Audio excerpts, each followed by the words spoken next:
Hello friends, very good morning. Welcome to the Hindu editorial analysis.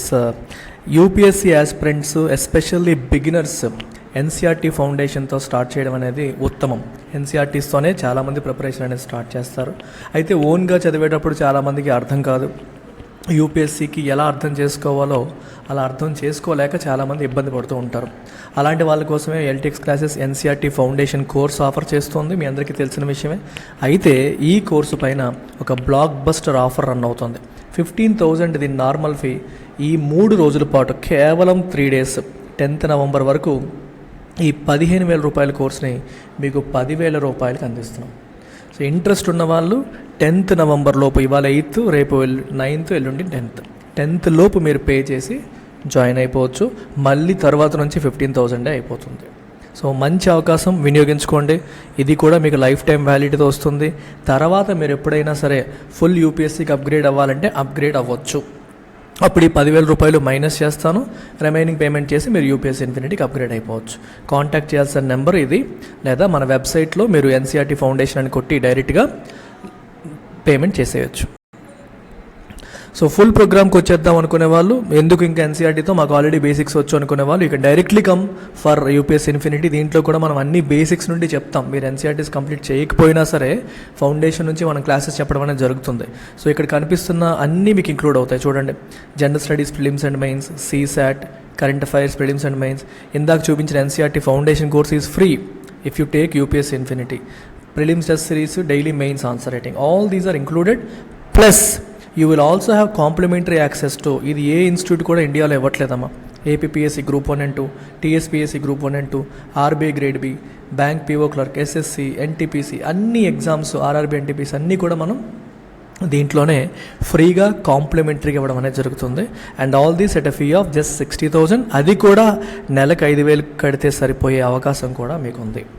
అయితే ఇదంతా కూడా మనకి 15th November వరకు మాత్రమే వ్యాలిడ్. తర్వాత ఫీజు 10,000 రూపాయలు పెరుగుతుంది. So make use of this and you have lifetime validity on UPSC Infinity along with all the complimentary courses. అన్నిటిపైన కూడా లైఫ్ టైం వ్యాలిడ్ ఉంటుంది. ఇది కాంటాక్ట్ చేయాల్సిన నెంబర్. ఇది మన వెబ్సైట్లో మీరు డైరెక్ట్గా కూడా పేమెంట్ చేయొచ్చు. లేదు అంటే ఈ నెంబర్కి కాంటాక్ట్ చేసి గూగుల్ పే ఆర్ ఫోన్పే చేసి జాయిన్ అవ్వచ్చు. ఇక్కడ కనిపిస్తున్న నెంబర్. ఎంత పెద్ద ఎడిటోరియల్ చూడండి. ఇవాళ ఒకటే ఎడిటోరియల్, 2 ఎడిటోరియల్స్ కలిపేసి ఒక్కటే ఇచ్చేసారనమాట. సో ఇవాళ ఎడిటోరియల్ ఏంటి మరి? ఈడబ్ల్యూఎస్ రిజర్వేషన్కి సంబంధించింది. సుప్రీంకోర్టులో పిటిషన్స్ ఫైల్ అయ్యాయి. ఎకనామికల్లీ వీకర్ సెక్షన్కి 10% రిజర్వేషన్ ఇవ్వడం అనేది కాన్స్టిట్యూషనల్లీ వ్యాలిడ్ కాదు అని చెప్పి పిటిషన్ ఫైల్ చేస్తే సుప్రీంకోర్టు ఏం చెప్పిందంటే, మెజారిటీ జడ్జ్మెంట్ 3 versus 2 అంటే 3 అది వ్యాలిడ్ అని, 2 కాదు అని చెప్పారు. సో 5 జడ్జిల ధర్మాసనం తీర్పునివ్వడం అనేది జరిగింది. అందులో 3 దీన్ని అప్హోల్డ్ చేశారు. ఈడబ్ల్యూఎస్ రిజర్వేషన్ అనేది యాక్సెప్టబుల్ అని, 2 కాదు అని చెప్పడం జరిగింది. So title of today's editorial, economics and exclusion. Economic criteria తీసుకొని మనం రిజర్వేషన్ ఇవ్వడం అనేది కరెక్టా కాదనేది ఒక ఆస్పెక్ట్. ఈ రిజర్వేషన్ కూడా అన్ని వర్గాలకి ఇవ్వకుండా కొన్ని వర్గాలకి ఇవ్వడం అనేది ఎంతవరకు కరెక్ట్ అనేది another aspect. So before getting in to this, కొంచెం బ్యాక్గ్రౌండ్లోకి వెళ్తే డీటెయిల్డ్గా చెప్పను, పైన మీకు బ్యాక్గ్రౌండ్ చెప్తాను. ఇప్పుడు ఈ ఈడబ్ల్యూఎస్ రిజర్వేషన్ అనేది ఎవరికి ఇస్తున్నారు? 10% రిజర్వేషన్ అనేది ఎడిషనల్గా over and above that constitutionally mandated 50% పైన ఈ 10% ఇస్తున్నారు. ఇది ఎవరికి ఇస్తున్నారంటే ఎస్సీస్, ఎస్టీస్, ఓబీసీస్. వీళ్ళకి ఇస్తున్నారా? నో, వీళ్ళకి ఇవ్వట్లేదు. అంటే ఎందుకని? వీళ్ళకి ఆల్రెడీ రిజర్వేషన్ ఉంది కాబట్టి. ఈ 3 కమ్యూనిటీస్కి ఆల్రెడీ రిజర్వేషన్ అనేది ఉంది కాబట్టి వీళ్ళు కాకుండా ఓపెన్ కేటగిరీలో ఉన్న మిగిలిన వాళ్ళు ఎవరైతే ఉన్నారో, అంటే ఆల్రెడీ ఏ రిజర్వేషన్ ఫలాలు అనుభవించకుండా ఉన్న కేటగిరీలో ఎకనామికల్లీ వీకర్ సెక్షన్స్ ఎవరైతే ఉన్నారో వాళ్ళకి ఒక 10% సీట్స్ జాబ్స్లోను మరియు సీట్స్లోను, అకాడమిక్ ఇన్స్టిట్యూషన్లో సీట్లోను, జాబ్స్లో కూడా 10% సీట్స్ పక్కన పెట్టడం అనేది జరిగింది. అర్థమైందా? ఇప్పుడు మీరు యూపీఎస్సీ రాసిన, ఏ గవర్నమెంట్ ఎగ్జామ్ రాసినా you have this category called EWS. If you are a Brahmin or if you are a Vaishya or if you are any other so called upper caste, you will not have reservation. SC కింద రాదు, ST కింద రాదు, OBC కింద రాదు. అట్లాంటి వాళ్ళలో పేదవాళ్ళు, అగ్రవర్ణ పేదలు అంటారు. అట్లాంటి వాళ్ళలో పేదవాళ్ళకి ఒక 10% సీట్లు సెపరేట్గా ప్రభుత్వం పెట్టి ఉంచిందనమాట. ఇది కాన్స్టిట్యూషనల్లీ వ్యాలిడ్ కాదు, ఎందుకంటే ఇన్కమ్ క్రైటీరియా బేసిస్ మీద రిజర్వేషన్ ఇవ్వడం అనేది కరెక్ట్ కాదు అని సుప్రీంకోర్టులో కేసు వేస్తే సుప్రీంకోర్టు దాన్ని కొట్టేసింది. అయితే ఆర్గ్యుమెంట్స్ ఏంటి, డిస్కషన్స్ ఏంటి అనేది ఒకసారి మనం చూద్దాం. సో ఎడిటోరియల్, మన హిందూ ఎడిటోరియల్ వాళ్ళ వ్యూ పాయింట్ ఏంటో కూడా చూద్దాం. Use of sole income criteria, అంటే ఓన్లీ ఇన్కమ్ క్రైటీరియాని మాత్రమే ఉపయోగించడం అనేది ఫర్ కోటాస్ అంటే రిజర్వేషన్స్కి ఈజ్ క్వశ్చనబుల్. ఇన్కమ్ని మాత్రమే క్రైటీరియా వాడడం అనేది ప్రశ్నించదగ్గది, questionable. But it should be made, ఒకవేళ ఇవ్వాల్సి వస్తే it should be made to work in a non exclusionary way, అంటే అందరికీ ఇవ్వాలి, కొందరికి మాత్రమే ఇవ్వకూడదు. అంటే హిందూ వాడి ఆర్గ్యుమెంట్ ఏంటి అంటే, ఒకవేళ నువ్వు ఇన్కమ్ క్రైటీరియా ప్రకారమే ఇవ్వాలి అనుకుంటే ఇప్పుడు అగ్రవర్ణాలతో పాటు ఎస్సీల్లో పేదవాళ్ళకి, ఎస్టీల్లో పేదవాళ్ళకి, ఓబీసీల్లో పేదవాళ్ళకి కూడా ఆ 10%లో చోటు ఇవ్వండి అని అంటున్నారు. మీకు అర్థమైందా? వీళ్ళలో పేదవాళ్ళకి కూడా ఆ 10%లో వీళ్ళకి కూడా అవకాశాన్ని కల్పించండి, ఓన్లీ వేరే వాళ్ళకి ఎందుకు ఇవ్వాలి, నాన్ ఎక్స్క్లూజనరీ, వీళ్ళని ఎక్స్క్లూడ్ చెయ్యొద్దు అనేది హిందూ వాడి ఆర్గ్యుమెంట్. ఎందుకు ఏంటి అనేది మొత్తం చదివితే మనకు అర్థమవుతుంది. On the face of it, అంటే మనం అలా చూసినప్పుడు on the face of it అంటే అర్థం ఏంటంటే డీటెయిల్డ్గా చూడకుండా జస్ట్ ఫస్ట్ లుక్లో when you look at it for the first time, a new kind of reservation in education and jobs solely based on income or economic criteria was destined to face several constitutional hurdles. ఏదైనా సరే ఒక కొత్త kind of reservation ఎడ్యుకేషన్లోనూ మరో జాబ్స్లో కేవలం income లేదా economic criteria మీద base అయ్యింది, was destined to face several constitutional hurdles. దానికి రాజ్యాంగపరంగా ఎన్నో అడ్డంకులు వస్తాయి అని చెప్పి మనకు అనిపిస్తుంది. వాజ్ డిస్టైన్ అంటే దాని డెస్టినీలో, దాని దారిలో ఇవన్నీ వస్తాయని చెప్పి మనకు అనిపిస్తుంది. On the face of it that is what we believe. అయితే హవెవర్ గివెన్ దట్, ఇది చాలా ఇంపార్టెంట్ సెంటెన్స్ అమ్మ చూడండి, given that the special provision in favour of economically weaker sections among those who are not eligible for community based quotas, అంటే అర్థమైందా? Community based quotas అంటే SC quota, ST quota and OBC quota. ఈ మూడింటికి eligibility లేని వాళ్ళలో, among those వాళ్ళలో ఈ economically weaker సెక్షన్స్కి reservation ఇవ్వాలనే ఈ స్పెషల్ ప్రావిజన్ ఏదైతే ఉందో, కోటాస్ మెంట్ ఫర్ ఎస్సీస్, STs and other OBCs was introduced through an amendment to the constitution.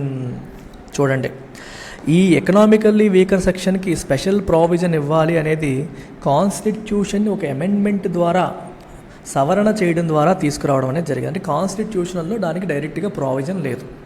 Economic క్రైటీరియాతో reservation ఇచ్చే ప్రావిజన్ కాన్స్టిట్యూషన్లో లేదు అనే కదా అర్థం. అందుకని కాన్స్టిట్యూషన్ని అమెండ్మెంట్ చేసి ఈ ప్రావిజన్ని తీసుకొచ్చారు. ఇది దేన్ని డిమాన్స్ట్రేట్ చేస్తుంది? Only a demonstration that the new quota violated the basic structure of the constitution would have succeeded in dislodging it. చాలా ఇంపార్టెంట్ సెంటెన్స్ అమ్మ చూడండి. ఇక్కడ ఏం జరుగుతుందంటే మనకి లాజిక్ చూడండి ఏమవుతుంది. ఇప్పుడు ఈడబ్ల్యూఎస్ కోటా, ఎకనామికల్లీ వీకర్ సెక్షన్స్కి సెపరేట్గా ఒక కోటా ఇవ్వడం అనేది ఎలా తీసుకొచ్చారు? Via constitutional amendment act. ఎన్నవ కాన్స్టిట్యూషనల్ అమెండ్మెంట్ యాక్ట్? మీరు నాకు కామెంట్ సెక్షన్లో పెట్టండి, put it in comment section. ఏ కాన్స్టిట్యూషనల్ అమెండ్మెంట్ యాక్ట్ ద్వారా ఈడబ్ల్యూఎస్ కోటా అనేది తీసుకొచ్చారని మీరు కామెంట్స్లో పెడతారు. ఇది కాన్స్టిట్యూషనల్ అమెండ్మెంట్ ద్వారా తీసుకురావడం అనేది జరిగింది. మరి కాన్స్టిట్యూషనల్ అమెండ్మెంట్ చెల్లదు అని చెప్పాలి అంటే ఏంటి ఆప్షన్? ఈ అమెండ్మెంట్ అనేది బేసిక్ స్ట్రక్చర్ ఆఫ్ ద కాన్స్టిట్యూషన్ని వైలేట్ చేస్తుంది. ఈ amendment violated basic structure of constitution అని చెప్పి మనం ప్రూవ్ చేయాలి. Only if you prove that this amendment violated basic structure of the constitution then you can invalidate it. అప్పుడు మాత్రమే దీన్ని ఇన్వాలిడేట్ చేయగలుగుతాం. అదర్వైజ్ దాన్ని ఇన్వాలిడేట్ చేయడం అనేది కుదరదు. అర్థమైందా? ఇక్కడ ఈ సెంటెన్స్ మీనింగ్ అది. ఇక్కడ ఏం రాశారు చూడండి, ఓన్లీ ఎ డిమాన్స్ట్రేషన్, చూపించడం, దట్ ద న్యూ కోటా, ఈ కొత్త కోటా అనేది వైలేటెడ్, ఉల్లంఘించింది దేన్ని? Basic structure of the constitution. Basic structure of constitution ఈ న్యూ కోటా అనేది వైలేట్ చేసిందని మనం డెమాన్స్ట్రేట్ చేస్తేనే would have succeeded in dislodging it. ఈ కాన్స్టిట్యూషనల్ అమెండ్మెంట్ యాక్ట్ని లేకపోతే ఈ స్పెషల్ ప్రావిజన్ని మనం డిస్లాడ్జ్ చేయడం అనేది పాసిబుల్ అవుతుంది. అప్పుడే డిస్లాడ్జ్ చేయడం అనేది పాసిబుల్ అవుతుంది, లేకపోతే పాసిబుల్ అవ్వదు. మీకు కేశవానంద భారతీ కేసు చదువుంటారు, బేసిక్ స్ట్రక్చర్ ప్రావిజన్ గురించి కూడా చదువుంటారు. So this is what it is, crystal clear. ఓకేనా. కాన్స్టిట్యూషనల్ అమెండ్మెంట్ ఇన్వాలిడేట్ చేయాలంటే ఒకే ఒక ఆప్షన్ ఏంటి, అది బేసిక్ స్ట్రక్చర్ని ఉల్లంఘించిందని ప్రూవ్ చేయాలి, డెమాన్స్ట్రేట్ చేయగలగాలి. కాకపోతే ఇక్కడ ఏం జరిగింది, by a majority of 3-2 the supreme court of India has ruled that the amendment does not violate the basic structure. Supreme court ఏం తేల్చింది, ఈ అమెండ్మెంట్ బేసిక్ స్ట్రక్చర్ని వైలేట్ చెయ్యట్లేదు అని చెప్పి సుప్రీంకోర్టు తేల్చింది. 5 జడ్జిల ధర్మాసనం 3 చేయట్లేదని 2 చేస్తున్నారని చెప్పారు. In the process the court has recorded a major paradigm shift in its conception of what constitutes valid affirmative action. Paradigm shift అంటే, పారాడైమ్ అంటే మోడల్, ఒక ప్యాటర్న్.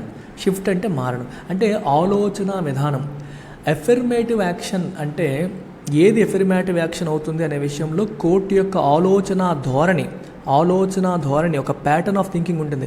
దాంట్లో ఒక షిఫ్ట్ అనేది ఇప్పుడు కనిపిస్తోంది. ఎఫర్మేటివ్ యాక్షన్ అనే పదాన్ని జాగ్రత్తగా గమనించండి. Affirmative action, any action that is intended to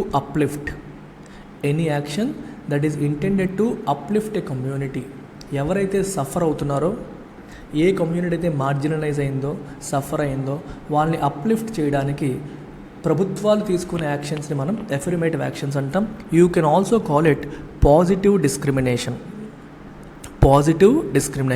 discriminations మనకి 2 రకాలు. వివక్ష చూపించడం అంటాం చూడండి, అది పాజిటివ్ అవ్వచ్చు, నెగిటివ్ అవ్వచ్చు. ఇప్పుడు మనకి 2 పిల్లలు ఉన్నారనుకోండి, 2 పిల్లల్లో ఒకరిని ప్రేమగా చూసి ఇంకొకరిని తక్కువగా చూస్తున్నామంటే వివక్ష చూపడమే.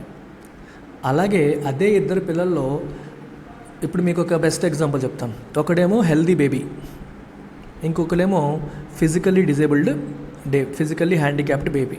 So if you are giving more care to this person, అదేమవుతుంది, పాజిటివ్ డిస్క్రిమినేషన్ అవుతుంది. సో వీళ్ళు బాధపడడానికి ఏం లేదు, ఎందుకంటే తను సఫర్ అయ్యి ఉన్నాడు, ఫిజికల్లీ హ్యాండిక్యాప్డ్ కాబట్టి అమ్మ అతనికి ఎక్కువ కేర్ ఇస్తుంది. That is positive discrimination. 2 ఒకేలాగా పుట్టారు కానీ ఒకరు మాత్రమే ప్రేమించావు, అది నెగిటివ్ డిస్క్రిమినేషన్. అప్పుడు ఇతను సరిగ్గా చూడనట్టు, లేదా ఇతనికి మంచి స్కూల్లో చదివించి ఇతను పక్కన వదిలేసావు, అది నెగిటివ్ డిస్క్రిమినేషన్. ఒకేలా ఉండే వాళ్ళలో ఒకరు తగ్గించేసరికి మనకి నెగిటివ్ డిస్క్రిమినేషన్ అవుతుంది. నెగిటివ్ డిస్క్రిమినేషన్ అనేది అవుతుంది. సో నెగిటివ్ డిస్క్రిమినేషన్ ప్రభుత్వాలు ఎప్పుడు చెయ్యవు, సొసైటీ చేస్తూ ఉంటుంది. ఇప్పుడు చూడండి, అందరూ మనుషులే, అందరు మనుషుల్లో ఎస్సీస్ని చేయమని, అంటరాని వాళ్ళని చెప్పి చేయడం, లేకపోతే గుడికి రానియకూడదని చేయడం, ఇట్లాంటివన్నీ కూడా నెగిటివ్ డిస్క్రిమినేషన్కి మన సొసైటీలో ఉన్న ఎగ్జాంపుల్స్. ఇలాంటి హిస్టారికల్గా సొసైటీలో ఉన్న కొన్ని దరిద్రాల వల్ల సఫర్ అవుతున్న వాళ్ళు, కాస్ట్ బేస్డ్ డిస్క్రిమినేషన్ వల్ల సఫర్ అవుతున్న వాళ్ళని బాగు చేయడానికి ప్రభుత్వాలు తీసుకునే positive discriminations affirmative actions. For example, బీసీలు వెనకబడ్డారు, బీసీల కోసం ప్రభుత్వాలు హాస్టల్స్ రన్ చేస్తున్నాయి, ఎఫర్మేటివ్ యాక్షన్. ఎస్సీస్ కోసం ఫ్రీ హాస్టల్ రన్ చేస్తుంది, ఎఫర్మేటివ్ యాక్షన్. రిజర్వేషన్ కల్పించింది, ఎఫర్మేటివ్ యాక్షన్. ఎఫర్మేటివ్ యాక్షన్ అంటే రిజర్వేషన్ అని కాదు, వాళ్ళని అప్లిఫ్ట్ చేయడానికి, వెనకబడిన వాళ్ళని కాస్ట్ బేసిస్ పరంగా వేరే పరంగా వెనకబడిన వాళ్ళని అప్లిఫ్ట్ చేయడానికి ప్రభుత్వం తీసుకున్న ఏ యాక్షన్ అయినా సరే ఎఫర్మేటివ్ యాక్షనే అవుతుంది. అయితే వాట్ కాన్స్టిట్యూట్స్ ఎఫర్మేటివ్ యాక్షన్, ఏది వ్యాలిడ్ ఎఫర్మేటివ్ యాక్షన్ అవుతుంది అనే విషయంలో కోర్టుకు ఒక ఐడియా ఉంటుంది, కాన్సెప్షన్ ఉంటుంది. ఆ ఐడియాలో ఒక మేజర్ పారాడైమ్ షిఫ్ట్, ఒక మార్పు అనేది మనకి ఈసారి కనిపిస్తోంది అని చెప్తున్నారు. ఏంటా మార్పు ఒకసారి చూద్దాం. కింద రాశారు నీట్గా. For the first time, it has upheld a kind of reservation that specifically excludes those from the 3 existing categories of beneficiaries and is extended solely on the basis of economic criteria. మొట్టమొదటిసారి court upheld అంటే అర్థం ఏంటి, defended లేదా supported a kind of reservation. ఒక kind of రిజర్వేషన్ని మొట్టమొదటిసారి support చేసింది. ఎటువంటి కైండ్ ఆఫ్ రిజర్వేషన్? దట్ స్పెసిఫిక్గా ఎక్స్క్లూడ్ చేస్తుంది ఎవరిని? Those from the 3 existing categories of beneficiaries. SC, ST, OBC కేటగిరీస్లో ఉన్న బెనిఫిషరీస్ని ఎక్స్క్లూడ్ చేసి ఓన్లీ ఎకనామిక్ క్రైటీరియా మీదే మిగిలిన వాళ్ళలో, వీళ్ళ ముగ్గురికి కంప్లీట్గా ఇవ్వకుండా మిగిలిన వాళ్ళలో ఓన్లీ ఎకనామిక్ క్రైటీరియా బేసిస్ మీద దీన్ని ఎక్స్టెండ్ చేయడం అనమాట. ఇలాంటి క్రైటీరియా బేసిస్ మీద ఎక్స్టెండ్ చేసిన రిజర్వేషన్ని మొట్టమొదటిసారి సుప్రీంకోర్టు సపోర్ట్ చేసింది అని చెప్తున్నారు. అంటే ఎకనామిక్ క్రైటీరియాని మాత్రమే తీసుకున్న వాటిని ఇంతకుముందు సపోర్ట్ చేయలేదు, ఇప్పుడు సపోర్ట్ చేస్తోంది అని అర్థం. చూడండి, అసలు ఇట్లాంటి కేసెస్ మనకి ఫస్ట్ టైం ఎప్పుడు వచ్చింది? ఇందిరా సాహ్ని కేసు. ఈ కేసు ఎప్పుడు వచ్చింది మనకి? 1992లో. ఈ కేసులో when in Indira Sawhney case 9 judge bench upheld OBC reservation. అప్పట్లో మీకు మండల్ కమిషన్ వాళ్ళు ఇచ్చిన రిపోర్ట్ ప్రకారం ఓబీసీలకి రిజర్వేషన్ కల్పించారు. ఎస్సీస్కి 15%, ఎస్టీస్కి 7.5%, ఇద్దరికి కలిపి 22.5% ఉంటే ఓబీసీలకి 27% రిజర్వేషన్ కల్పిస్తూ అప్పట్లో పివి నరసింహారావు గవర్నమెంట్ హయాంలో మనకి తీసుకొచ్చారు, కాన్స్టిట్యూషన్లో మార్పు తీసుకొచ్చారు. దాన్ని కోర్టులో ఛాలెంజ్ చేస్తే సుప్రీంకోర్టు దాన్ని ఏం చేసింది? అప్హెల్డ్ చేసింది. అంటే ఓబీసీ రిజర్వేషన్ ఇవ్వచ్చు అని చెప్పి అప్హెల్డ్ చేసింది. కాకపోతే it favoured exclusion of advanced sections of the beneficiary communities from its purview. అయితే ఈ ఓబీసీల్లో advanced sections, already reasonable progress అంటే కొంచెం ముందుకు వచ్చిన వాళ్ళు, ఆర్థికంగా కొంచెం పురోగతి సాధించిన వాళ్ళని ఈ కేటగిరీ నుంచి ఎక్స్క్లూడ్ చెయ్యాలి అని చెప్పేసి ఫేవర్ చేసింది. సో ఈ రకంగా it introduced a form of economic criteria for the first time. ఆ రకంగా ఎకనామిక్ క్రైటీరియాని మొట్టమొదటిసారి ఇంట్రడ్యూస్ చేయడం అనేది జరిగింది. మీకు అర్థమైందా? అంతకుముందు ఎలా ఉండేది? ఎస్సీస్కి 15%, ఎస్టీస్కి 7.5%. ఎందుకంటే బేస్డ్ ఆన్ దేర్ పాపులేషన్, దేశ పాపులేషన్లో ఎస్సీస్ పర్సంటేజ్ ఎంత, ఎస్టీస్ పర్సంటేజ్ ఎంత, దాని ప్రకారం అప్పుడు చేశారు. ఓబీసీస్ పర్సంటేజ్ 50% పైన ఉంటారు, కానీ వాళ్ళకి మొత్తం 50% ఇవ్వకుండా 27% ఇచ్చి ఓవరాల్గా లెస్ దాన్ 50% ఉండాలని చెప్పి ఒక చిన్న సీలింగ్ లాగా పెట్టుకోవడం అనేది జరిగింది. సో ఇలా ఇవ్వడం జరిగింది. అయితే ఇలా ఇస్తూ వీళ్ళలో మళ్ళీ క్రీమీ లేయర్ని ఎక్స్క్లూడ్ చేశారు. అంటే కొంచెం ఎకనామికల్గా ముందుకెళ్ళిన వాళ్ళని ఎక్స్క్లూడ్ చేయాలని చెప్పి ప్రభుత్వం నిర్ణయించుకుంది. సో ఇక్కడ క్రీమీ లేయర్ని ఎక్స్క్లూడ్ చేయడం అనేది దేని బేసిస్ మీద? Economic criteria. మొట్టమొదటిసారి ఒక ఎకనామిక్ క్రైటీరియాని రిజర్వేషన్కి తీసుకురావడం అనేది ఇదే ఫస్ట్ టైం అనమాట. క్రీమీ లేయర్ని ఎక్స్క్లూడ్ చేయాలి. అయితే ఈ క్రైటీరియా తీసుకురావడం అనేది ఎక్స్క్లూజన్ కోసం, ఇంక్లూడ్ చేయడానికి కాదు. అర్థమవుతుందా? ఆల్రెడీ రిజర్వేషన్ ఇస్తున్న వాళ్ళు కొంతమందికి ఆ ఫలితాలు లేకుండా చేయడం కోసం ఆ క్రీమీ లేయర్ కాన్సెప్ట్ అనేది తీసుకొచ్చారు. ఇది స్టోరీ. ఎప్పుడు? 1990sలో. అది ఫస్ట్ టైం ఎకనామిక్ క్రైటీరియాను ఉపయోగించి దాన్ని వాడారు. హౌవెవర్, అయితే the criteria were use to exclude individuals. ఇవ్వడానికి కాదు అప్పుడు క్రైటీరియా, ఇండివిజువల్స్ని ఎక్స్క్లూడ్ చేయడానికి. While the groups continue to eligible for reservation. OBC group అనేది ఓవరాల్గా రిజర్వేషన్కి ఎలిజిబుల్, దాంట్లో కొంతమందికి మాత్రం ఎక్స్క్లూడ్ చేశారు. కొత్త గ్రూప్కే రిజర్వేషన్ లేకుండా చేయడం అనేది చేయలేదు. Group is eligible, but some people out of the group are not eligible. At the same time, అదే సమయంలో the court struck down a provision for 10% reservation for economically backward sections introduced by the Congress regime. అదే టైంలో Congress regime ఇది తీసుకొచ్చింది, ఈ 10% reservation for economically weaker sections అని చెప్పి అప్పుడు 1990sలోనే కాంగ్రెస్ గవర్నమెంట్ తీసుకొచ్చింది. అయితే దాన్ని కోర్టు కొట్టేసింది. ఎందుకని కొట్టేసింది? ఆన్ ద గ్రౌండ్ దట్, ఏ కారణం చూపించింది? గ్రౌండ్ అంటే కారణం. The constitution does not provide for reservation solely based on economic criteria. So అప్పుడు ఏం చెప్పిందమ్మా? ఓన్లీ ఎకనామిక్ క్రైటీరియాని బేస్ చేసుకొని కాన్స్టిట్యూషన్ అనేది రిజర్వేషన్ ప్రొవైడ్ చెయ్యదు అని సుప్రీంకోర్టు చెప్పింది. మీరు గమనించారా? ఎకనామిక్ క్రైటీరియాని బేస్ చేసుకుని కొంతమందికి రిజర్వేషన్ ఎక్స్క్లూడ్ చేసింది వాళ్ళకి ఇవ్వకుండా, కానీ ఎకనామిక్ క్రైటీరియాని మాత్రమే బేస్ చేసుకుని రిజర్వేషన్ ఇవ్వము అని చెప్పేసి సుప్రీంకోర్టు అప్పుడు 1990sలో చెప్పడం జరిగింది. అప్పుడు చేసిన ఈడబ్ల్యూఎస్ కోటాకి రిజర్వేషన్ ఇవ్వాలి అని కాంగ్రెస్ గవర్నమెంట్ చేసిన ప్రయత్నం బెడిసి కొట్టింది, అవ్వలేదు. The logic behind this scheme of affirmative action was that, ఎందుకు గవర్నమెంట్ సుప్రీంకోర్టు అప్పుడు ఆ లాజిక్ ఎంచుకుంది అంటే, reservation is a tool of reparation for groups excluded from mainstream avenues of advancement due to caste discrimination. నీకు అర్థమైందా? రిపరేషన్ అంటే అర్థం ఏంటి? అమెండ్మెంట్ అంటే సవరణ అని కాదు, అంటే మనం చేసిన తప్పులకి పరిహారం లాగా. అంటే కొన్ని సంవత్సరాల పాటు, కొన్ని వందల సంవత్సరాల పాటు కుల వివక్ష, కాస్ట్ బేస్డ్ డిస్క్రిమినేషన్ వల్ల ఎవరైతే main stream avenues of advancement అర్థం ఏంటి?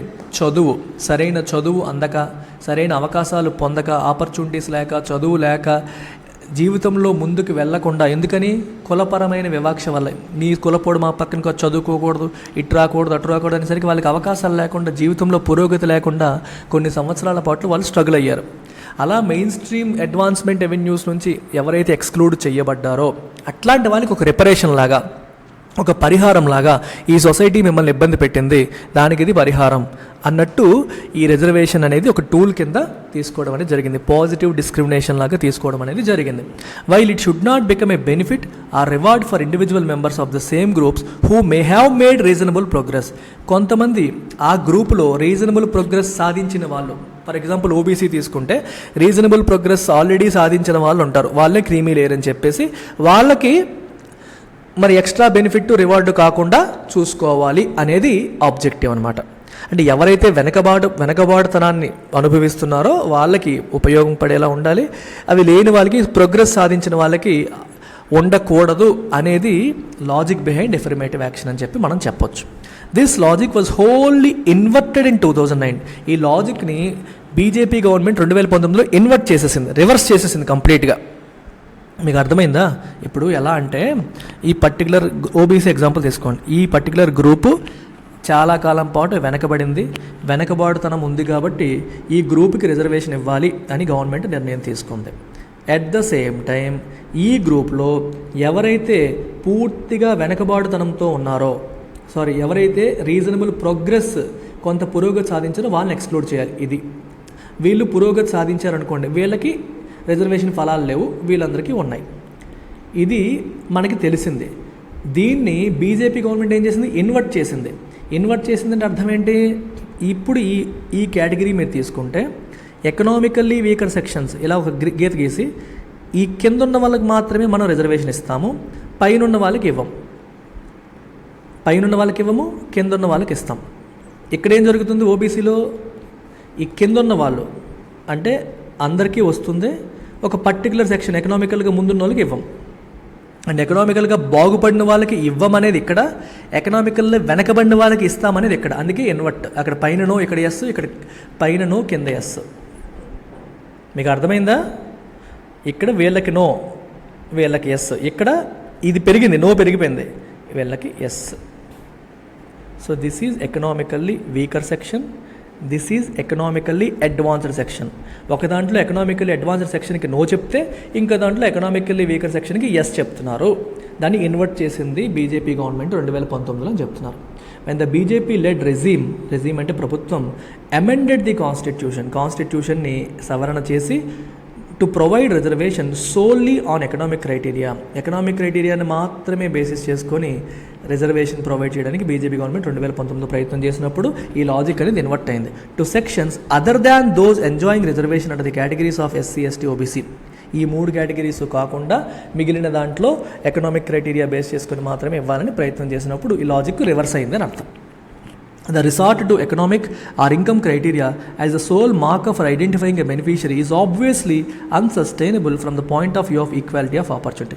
మీరు ఈక్వాలిటీ ఆఫ్ ఆపర్చునిటీ అనే పాయింట్ ఆఫ్ వ్యూలోంచి చూస్తే ఓన్లీ ఎకనామిక్ క్రైటీరియానే బేస్ చేసుకొని బెనిఫిషరీని ఐడెంటిఫై చేయడం ఏదైతే ఉందో అది అన్సస్టైనబుల్ అని చెప్పి అంటున్నారు. అది నిలబడదు, ఆ లాజిక్ అనేది పనిచేయదు అని ఇక్కడ అంటున్నారు. ఎందుకో కూడా చూద్దాం. All 5 judges, ఇక్కడ 5 జడ్జిలు కూడా agree that the introduction of an economic criteria does not violate the constitution. వాళ్ళు ఏం అగ్రీ చేస్తున్నారు? ఎకనామిక్ క్రైటీరియా ఇంట్రడ్యూస్ చేయడం అనేది కాన్స్టిట్యూషన్ని వైలేట్ చేయదు అని చెప్పి చెప్తున్నారు. కాకపోతే however justice S Ravindra Bhat with chief justice of India UU Lalit concurring has correctly found. Ravindra Bhat గారు ఏమన్నారు? ఆయనతో సిజేఐ యుయు లలిత్ కూడా కన్కర్ చేశారు. కన్కర్ అంటే ఆయన మాటను ఏకీభవించారు. ఈయనేమంటున్నారంటే has correctly found that the exclusion of groups that already enjoy reservation from accessing this new form of affirmative action violates the equality నామ్ which is a basic feature of the constitution. మీరు economic criteria అనేది తీసుకున్నప్పుడు చూడండి అమ్మా, వీళ్ళు open category, వీళ్ళు OBC, వీళ్ళు SC, వీళ్ళు ఎస్టీ. సో ఇదొక కేటగిరీ, ఇదొక కేటగిరీ, ఇదొక కేటగిరీ, ఇదొక కేటగిరీ.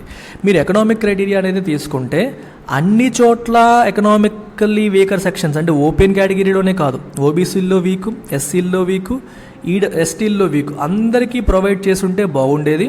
ఇక్కడ మాత్రమే ప్రొవైడ్ చేస్తున్నారు, వీళ్ళకి ఎక్స్క్లూడ్ చేస్తున్నారు. అది ఈక్వాలిటీ నామ్ని వైలేట్ చేసినట్టే కదా.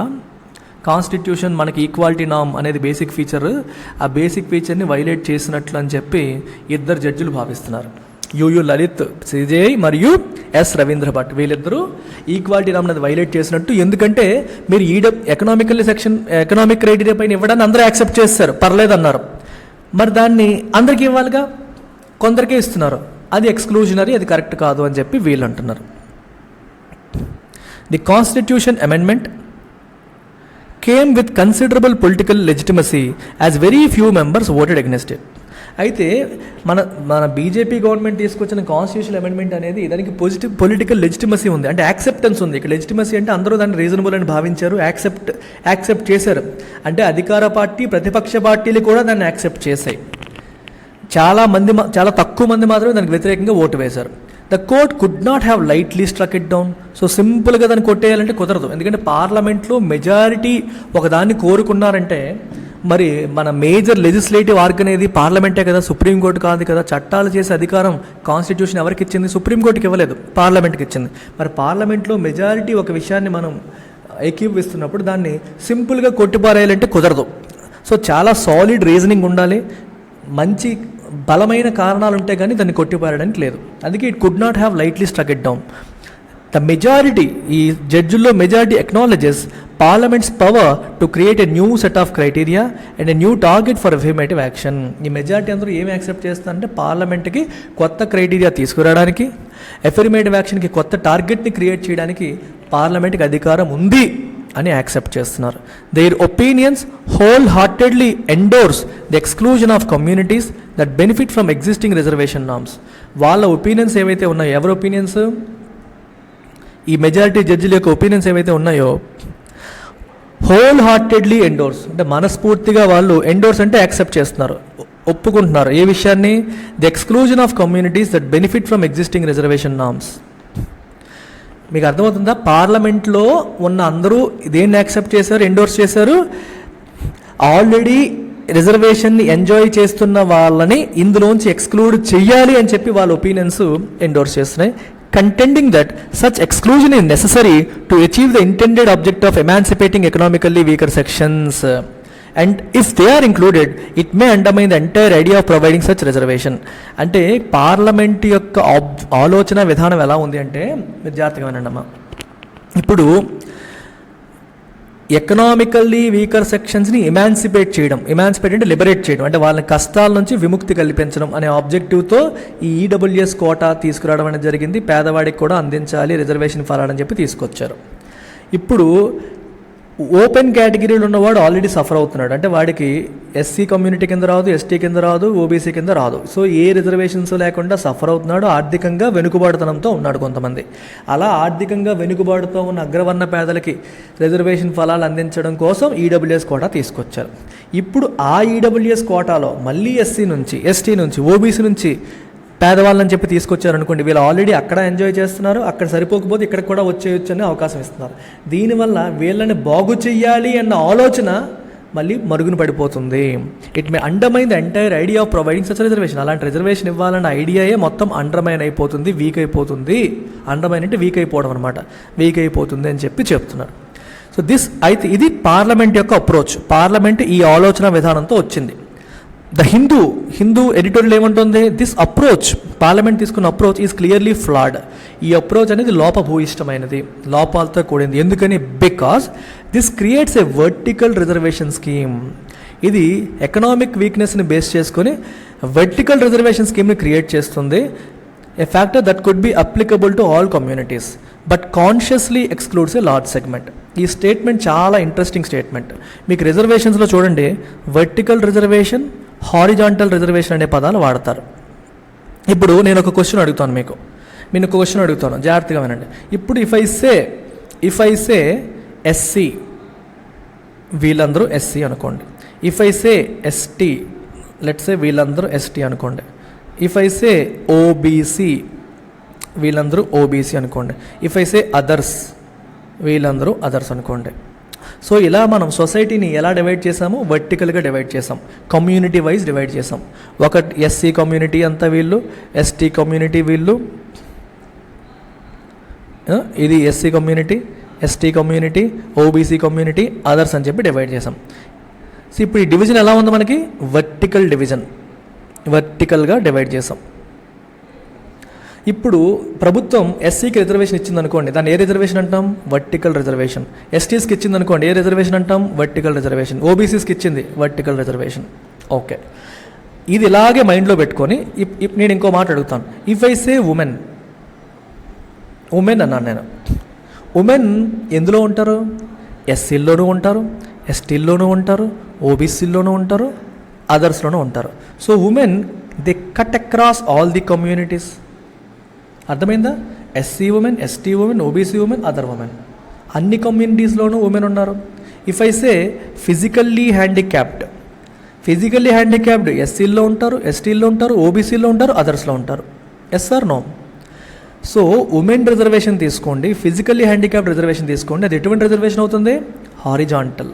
Because it is not restricted to one particular community. ఒక్క ఎస్సీకే లింక్ అయితే అది వర్టికల్, అక్రాస్ కేటగిరీస్ అయితే హారిజాంటల్. మీరు చూసారా, అన్ని చోట్ల ఫిజికల్లీ హ్యాండిక్యాప్డ్ ఉంటాడు, అన్ని చోట్ల ఉమెన్ ఉంటారు. ఈ రెండు ఏమవుతున్నాయి? Horizontal reservations. ఇప్పుడు నేను ఎకనామిక్ క్రైటీరియా అని చెప్పాను. ఎకనామిక్ క్రైటీరియాని బేస్ చేసుకుని రిజర్వేషన్ అన్నాను. అంటే పేదవాడికి ఇస్తానన్నా. మరి పేదవాడు ఎస్సీలోనే ఉంటాడా? ఎస్టీల్లోనే ఉంటాడా? పేదవాడు కూడా అన్ని చోట్ల ఉంటాడు. Are you getting the logic? పేదవాడు కూడా ఎస్సీలో ఉంటాడు, ఎస్టీలో ఉంటాడు, ఓబీసీ ఉంటాడు, అదర్స్లో ఉంటాడు. సో హిందూవాడు ఏమంటున్నాడంటే, మీరు ఎకనామిక్ క్రైటీరియా తీసుకున్నారు, ఇది వర్టికల్ క్రైటీరియా కాదు, ఇది horizontal criteria, which means they cut across all communities. అన్ని కమ్యూనిటీస్లో కూడా పేదవాడు ఉంటాడు.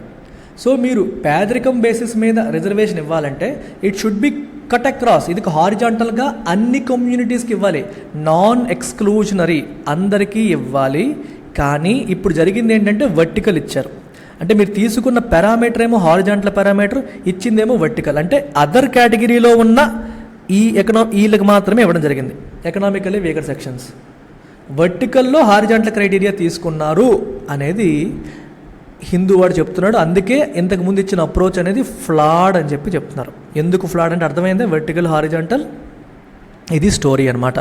So it is a factor that could be applicable to all communities but consciously excludes a large segment. ఒక సెగ్మెంట్ని కంప్లీట్గా ఎక్స్క్లూడ్ చేసింది. ఏది? ఎస్సీ, ఎస్టీ, ఓబీసీ సెగ్మెంట్ని కంప్లీట్గా exclude చేసేసింది. ఇది వాళ్ళు చెప్తుంది. There was some merit in the argument that reservation cannot be used as a poverty alleviation measure. రిజర్వేషన్ని పవర్టీ ఎలివియేషన్ మెజర్గా వాడకూడదు అంటే వాడకూడదన్న ఆర్గ్యుమెంట్లో ఒక మెరిట్ ఉంది. And that a collective remedy meant to be compensatory discrimination in favor of historically deprived classes cannot be converted into a scheme to identify individuals based on their low income levels and confer the same benefit. దీని అర్థం ఏంటి? అసలు reservation అనేది poverty alleviation స్కీమ్గా వాడేదానిగా చూడకూడదు. Reservation అనేది historically deprived అంటే కొన్ని సంవత్సరాలుగా డిప్రైవ్డ్ అంటే అవకాశాలు డిప్రైవ్ అంటే వాళ్ళకి అవకాశం లేకపోవడం. If you are deprived of education you lack access to education. వాళ్ళకి కొన్ని సోషల్ అడ్వాన్స్మెంట్కి అవసరమైన కొన్ని ఆస్పెక్ట్స్కి యాక్సెస్ లేకుండా హిస్టారికల్ డిప్రైవేషన్ అనుభవించిన వాళ్ళకి రిపరేషన్ కింద ఒక పరిహారం కింద తీసుకొచ్చింది రిజర్వేషన్. దాన్ని ఒక ఏమంటారు పవర్టీ ఎలివియేషన్ మెజర్గా చూడకూడదు అనేది ఒక ఆర్గ్యుమెంట్లో మెరిట్ ఉంది అని చెప్పి వీళ్ళు అంటున్నారు. ఓకే, ఇప్పుడు ఏం జరిగింది? అది it is converted to a scheme to identify individuals based on their లో ఇన్కమ్ లెవెల్స్ ఉన్న ఇండివిజువల్స్ని ఐడెంటిఫై చేసి వాళ్ళకి బెనిఫిట్ ఇవ్వాలనే మోడ్లోకి మారిపోయింది. The existing income criteria of 8 lakh a year has already been questioned by the court in a separate case. ఇప్పుడు already EWS కేటగిరీని identify చేయడానికి ఏం చెప్తున్నారు? 8 lakhs per year అని చెప్తున్నారు. 8 lakhs per year లోపు ఉండేవారు ఈడబ్ల్యూఎస్ కేటగిరీకి వస్తారని చెప్తున్నారు. దీన్ని ఆల్రెడీ కోర్టు ఒక సెపరేట్ కేసులో క్వశ్చన్ చేసింది. As it is liable to result in excessive coverage of social advanced classes. 8 లక్షలు ఏమి తక్కువ ఇన్కమ్ కాదు కదా, 8 లక్షల పైన లోపు ఉన్న వాళ్ళకి అని చెప్పినప్పుడు చాలామంది కవర్ అయిపోతున్నారు. నువ్వు నిజమైన పేదవాడికి అందించాలంటే బాగా తక్కువ ఆదాయం ఉన్నవాడికి ఇవ్వాలి. ఇంతమంది పెట్టేసరికి నిజమైన పేదవాడు అందుకోలేడు. దీనికి కాన్సెప్ట్ ఏంటంటే, పేదోడు అంటే 2 లక్షల లోపు ఇన్కమ్ ఉన్నోడు పేదోడే, <2 lakhs 8 lakhs లోపు ఉన్నాడు పేదోడే. కానీ ఈ కేటగిరీ తీసుకుంటే వీళ్ళకి మంచి స్కూలు 8 లక్షలు సంపాదించేటప్పుడు నెలకి 50,000 పైన వస్తుంది కదా. మంచి స్కూలు, మంచి ఎడ్యుకేషన్, అన్ని ఫెసిలిటీస్ వస్తాయి. సో ఈ కేటగిరీలో ఉన్న వాళ్ళు బాగా చదువుకుంటారు, అంటే వాళ్ళకి మంచి అవకాశాలు ఉన్నాయి. అసలు పేదోడు ఇక్కడ ఉన్నాడు, వీడు గవర్నమెంట్ స్కూల్కే వెళ్తాడు, వేరే చోటికి వెళ్ళలేరు. ఓకే, బతుకు జట్కా బండ్లా వెళ్తూ ఉంటుంది.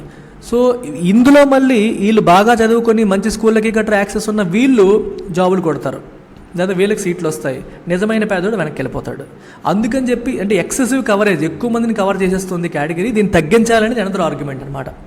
సో అందుకనే it is liable to result in excessive coverage of socially advanced classes. ఎక్కువ మందిని కవర్ చేస్తుంది అనేది ఒక ఆర్గ్యుమెంట్ ఆల్రెడీ నడుస్తుంది. When those exempted from filing IT returns are only those with taxable income below 2.5 lakhs. IT returns ఎవరు file చేయకూడదు? 2.5 lakhs లోపు income ఉన్న వాళ్ళు మాత్రమే ఐటీ రిటర్న్స్ ఫైల్ చేయాల్సిన అవసరం లేదు, మిగిలిన వాళ్ళందరూ ఫైల్ చేయాలంటున్నారు. అంటే నిజంగా ఇన్కమ్ ట్యాక్స్ కేటగిరీలోకి వస్తున్న వాళ్ళని 2.5 lakhs పైన ఉన్న వాళ్ళందరూ ఇన్కమ్ ట్యాక్స్ కేటగిరీకి వచ్చినట్టే. వాళ్ళందరినీ ప్రభుత్వం మీ రిటర్న్స్ ఫైల్ చేయడం చెప్తోంది. సో అలాంటప్పుడు it makes no sense to extend the reservation benefits to sections earning up to 8 lakhs. 8 lakhs వరకు ఎర్న్ చేసే వాళ్ళకి ఇవ్వాల్సిన అవసరం లేదు. Better you keep it below 2.5 lakhs. 2.5 lakhs లోపు ఎర్న్ చేసే వాళ్ళకి ఇవ్వండి అని చెప్పి ఈ ఆర్గ్యుమెంట్ చెప్తోంది. Also the majority view that the 50% ceiling is applicable only to caste based quotas. ఇంకోటి ఏంటి, మనకి ఇంతకుముందు సుప్రీంకోర్టు తీర్పులోనే చెప్పింది 50% సీలింగ్ ఉంది, 50% మించి ఇవ్వకూడదని. ఇప్పుడు ఏమంటున్నారంటే 50% సీలింగ్ అనేది ఉంది, అప్పర్ లిమిట్ ఉంది, కాకపోతే అది ఓన్లీ కాస్ట్ బేస్డ్ కోటాస్కి మాత్రమే, కాస్ట్ బేసిస్ మీద ఇచ్చే రిజర్వేషన్స్కి మాత్రమే 50% సీలింగ్ అనేది ఇస్తున్నాము. And EWS reservation is constitutionally unsustainable as it is a vertical compartment that is carved out of the open competition segment. Open competition segment. Okay, ఇప్పుడు ఏమవుతుందంటే majority view ఏంటి, 50% ceiling అనేది cost బేస్డ్కి మాత్రం అప్లై అవుతుంది, ఈడబ్ల్యూఎస్కి apply అవ్వదు అనేది majority యొక్క view.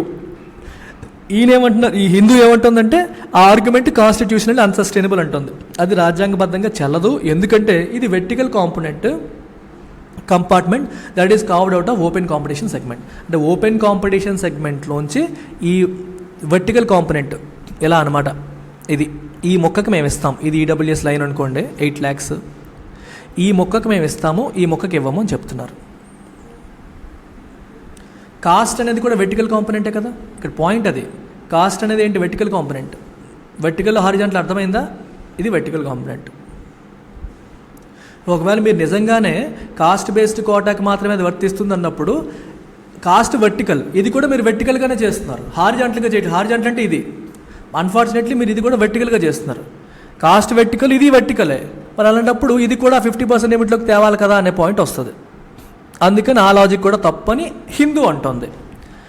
Once the idea of using economic criteria alone is accepted in principle, economic criteria సరే ఇదంతా గోల్ ఎందుకు, ఎకనామిక్ క్రైటీరియా ఎలోన్ మాత్రమే వాడాలి అనే ఐడియాని మనం యాక్సెప్ట్ చేస్తే, as has been done even by the dissenting opinion. అంటే ఇప్పుడు మీకు 3-2తో ఓడిపోయింది అన్నారు కదా, గెలిచింది అన్నారు కదా, ఈ 5 ఒక విషయాన్ని యాక్సెప్ట్ చేశారు. ఏ విషయాన్ని, ఎకనామిక్ క్రైటీరియాని తీసుకోవచ్చని 5 యాక్సెప్ట్ చేశారు. ఈ డిసెంటింగ్ ఎక్కడొచ్చింది, 3 వేరే వాళ్ళకి ఇవ్వకూడదు, ఓన్లీ ఓపెన్ కేటగిరీ వాళ్ళకి ఇవ్వాలని 3 అన్నారు, ఇంకో 2 అందరికీ ఇవ్వాలన్నారు.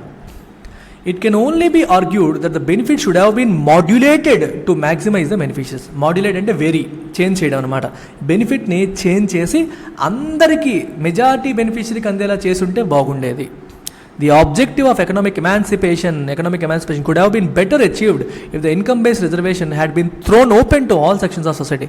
సొసైటీలో ఉన్న అన్ని సెక్షన్స్కి దాన్ని మీరు ఓపెన్ చేసుంటే ఎకనామిక్ ఎమాన్సిపేషన్, ఎకనామికల్గా వెనకబడిన వాళ్ళకి ఎమాన్సిపేట్ చేయాలి, కష్టాల నుంచి బయటపడేయాలి అనే ఆబ్జెక్టివ్ అనేది ఇంకా బెటర్గా అచీవ్ చేయగలిగే వాళ్ళు. The fear that some sections may corner a large share of the reservation cake had earlier been partially addressed by the creamy layer norm. ఇంతకుముందు కూడా ఏంటంటే కొంతమంది మొత్తం అంతా లాగేస్తారు అన్న భయం ఉంటుంది. ఆ భయాన్ని ఎలా అడ్రస్ చేశారు, క్రీమీ లేయర్ నామ్ తీసుకొచ్చారు బ్యాక్వర్డ్ క్లాసెస్కి. But it also meant that the well of among them will have to compete in open competition.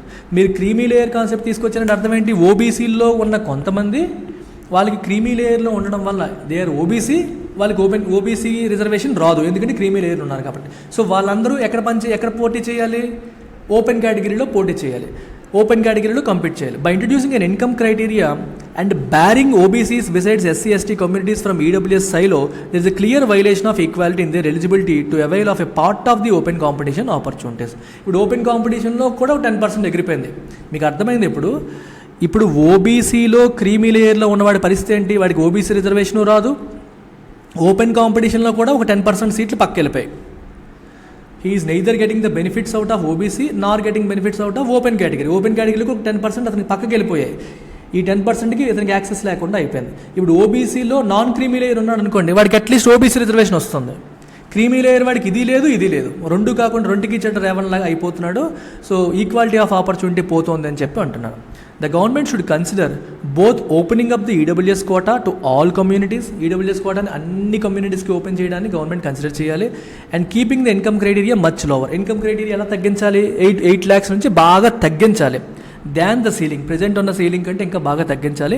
Perhaps at the same level as the income tax lab. Income tax lab 2.5 lakhs ఎలాగైతే పెట్టారో ఇది కూడా అదే లెవెల్కి పెడితే to identify the creamy layer, so that ఈ 2.5 lakhs పైన ఉన్న వాళ్ళందరూ క్రీమీ లేయర్ కిందకి వచ్చేస్తారు. So that some poorer sections of communities, if they are crowded out on the OBC or SC/ST merit list, OBC SC/ST merit list లోంచి వాళ్ళు crowd out అయిపోతే, అంటే పేదోడు ఉన్నాడు, ఓబీసీలో ఒక పేదోడు ఉన్నాడు, కానీ ఆ ఓబీసీలో రిజర్వేషన్ కోటాలో తనకన్నా తెలివైన వాళ్ళు చాలామంది ఉండడం వల్ల వాళ్ళు సీట్లు కొట్టేశారు. సో ఈ పేదవాడు ఓబీసీలో మిస్ అయినా సరే ఇటు ఓపెన్లో మళ్ళీ ఆ 10% రిజర్వేషన్కి ఎలిజిబుల్ అవుతారు, వాళ్ళకి ఉపయోగపడుతుంది. క్రౌడెడ్ అంటే పుష్డ్ అవుట్ అనమాట. ఓబీసీ ఎస్సీ/ఎస్టీ మెరిట్ లిస్ట్లో ఛాన్స్ దొరకని ఎస్సీ/ఎస్టీ ఓబీసీ పేదవాళ్ళకి ఇంకో ఛాన్స్ ఓపెన్ కేటగిరీలో లభిస్తుంది కదా అనేది point. Could still avail of some residual benefits under the EWS scheme. EWS scheme కింద ఇంకొన్ని బెనిఫిట్స్ వాళ్ళకి పొందే అవకాశం అనేది లభిస్తుంది అనేది ఈ ఫైనల్ స్టేట్మెంట్ కదా. సింపుల్గా చెప్పాలంటే హిందూ యొక్క ఉద్దేశం ఏంటంటే మీరు ఈడబ్ల్యూఎస్ రిజర్వేషన్ అనేది ఇవ్వకూడదనేది హిందూవాడి ఉద్దేశం. ఒకవేళ ఇస్తే ఏం చేయాలి? 2 ఆస్పెక్ట్స్ చెప్తున్నాడు. ఫైనల్గా కన్క్లూజన్ ఇది, ఇస్తే 2 ఆస్పెక్ట్స్ అందరికీ ఇవ్వాలి. సో ఓపెన్ కేటగిరీతో పాటు ఓబీసీకి, ఎస్సీకి, ఎస్టీకి అన్ని చోట్ల ఉన్న అందరూ ఈడబ్ల్యూఎస్ వాళ్ళకి ఇవ్వాలి అనేది మొదటి పాయింట్. రెండోది ఈ సీలింగ్ అనేది తగ్గించాలి. 8 lakhs సీలింగ్ని 2.5 lakhsకి తగ్గించాలి. సో దట్ నిజంగా 2.5 lakhs కంటే కింద ఉన్న వాళ్ళకి మాత్రమే బెనిఫిట్ అవుతుంది, పైన ఉన్నవాడు పేదవాడు ఏమీ కాదు అనేది 2 పాయింట్స్. ఈ 2 పాయింట్స్ హిందూ ఎడిటోరియల్ మనకి ఇస్తుందన్నమాట. ఇదమ్మా స్టోరీ. సో ఇక్కడ మీరు చాలా విషయాలు నాకు తెలిసి నేర్చుకుని ఉంటారు. వెర్టికల్ రిజర్వేషన్ అంటే ఏంటి, హారిజాంటల్ అంటే ఏంటి, ఈ వెర్టికలైజ్ చేయడం అంటే, హారిజాంటలైజ్ చేయడం అంటే, ఇవన్నీ మీకు డీటెయిల్గా ఎక్స్ప్లెయిన్ చేయడానికి ప్రయత్నం చేశాను. I hope you have understood. Mention in your comments, మీకు అర్థమైందా లేదా అంతా కూడా కామెంట్స్లో మెన్షన్ చేయండి. నచ్చితే ఒక లైక్ వేసుకోండి, మీ ఏం నచ్చిందాన్ని కామెంట్లో పెట్టండి అండ్ షేర్ చేయండి. More important thing is share it with as many people as possible if you really like it and if you are getting benefited out of this. UPSC aspirants LTX క్లాసెస్లో optional preparation చేయాలి అంటే మన దగ్గర PSIR, pubad, sociology, anthropology, Telugu literature 5 optionals ఉన్నాయి. ఇందులో 3 optionals నేను స్వయంగా teach చేస్తున్నాను. సో మీరు ఏదన్నా తీసుకోవచ్చు. Anthropology Srinivas sir, Telugu literature Seethapathi sir deal చేస్తున్నారు. సో ఏదన్నా మీరు జాయిన్ అవ్వచ్చు. You have 3 options. My suggestion is lifetime validity and you also have an EMI option.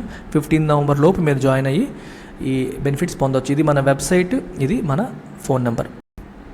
Only English కోసం మాత్రమే ఎడిటోరియల్ చదువుతున్నాం అనుకునే వాళ్ళు ఉంటారు. మీరు ఏ కాంపిటేటివ్ ఎగ్జామ్ ప్రిపేర్ అవుతున్నా ఇంగ్లీష్లో ఇంప్రూవ్ అవ్వాలి అనేది మీ సోల్ క్రైటీరియా అయితే ఈ 3000 rupees plan, life time validity plan ఉంది మన దగ్గర. డైలీ లైవ్ క్లాసెస్ నేను కండక్ట్ చేస్తున్నాను. ఇందులోకి వచ్చి మీరు జాయిన్ అవ్వచ్చు. ఇది మీరు కాంటాక్ట్ చేయాల్సిన నెంబర్. లేదా మన వెబ్సైట్ ltexclasses.comలో డైరెక్ట్గా మీరు ఇంగ్లీష్ ఇన్ఫినిటీ అని టైప్ చేస్తే మీకు కోర్స్ వస్తుంది. You can purchase it directly there. ఓకేనా? Take care, bye.